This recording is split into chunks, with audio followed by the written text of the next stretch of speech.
Hey guys, so Frank Grillo's Werewolves.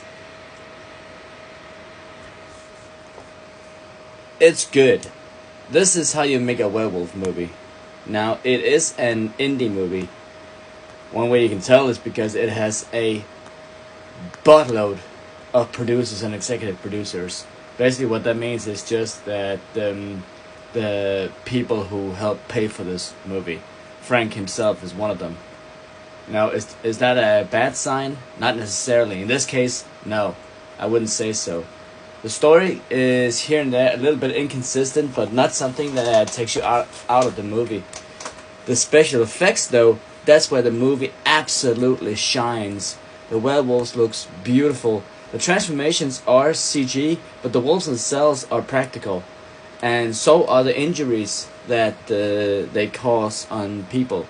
They are also practical effects, and it looks beautiful. It's an hour and a half long. It didn't need to be. They could have cut like 10 minutes of it, because sometimes it is gonna feel a little bit long driven where it doesn't need to.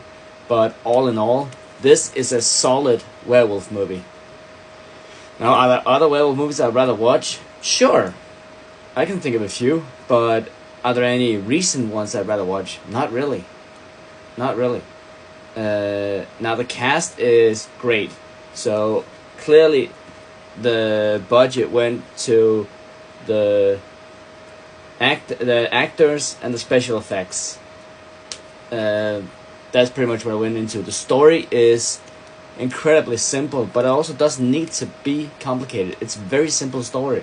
Yet, the way, or the reason why people turn to werewolves, I love the spin on it, because it's a different take that we haven't seen before. So I'm very much intrigued to possibly seeing a sequel where they explore it more. Hopefully a bigger budget as well. But you have Frank Grillo as the main character. You have Katrina as a secondary main character. I love her. Then you have Lou Diamond Phillips as a scientist, and he's great. He's great. So yeah, I don't really have much bad things to say about the movie. Like I said, sometimes the story can be a little bit inconsistent here and there, but nothing major.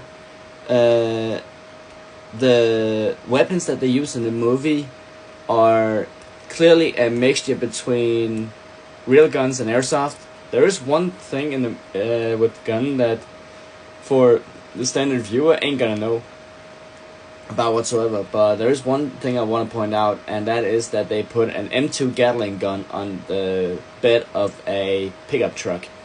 Looks like a F-150, and that is simply not physically possible. The M2 Gatling is shooting about 1,600 to 2,000 rounds a minute, which means the recoil that thing has would tear the truck bed apart within seconds. That's pretty much the only time where I went, okay, now we're going into downright fantasy, because I love that they put the story as this could actually happen.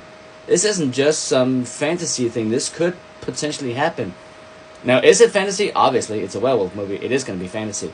But they make it a realistic fantasy, and I love that. So, yeah. If you get a chance to, check out Frank Grillo's Werewolves. It's a good movie.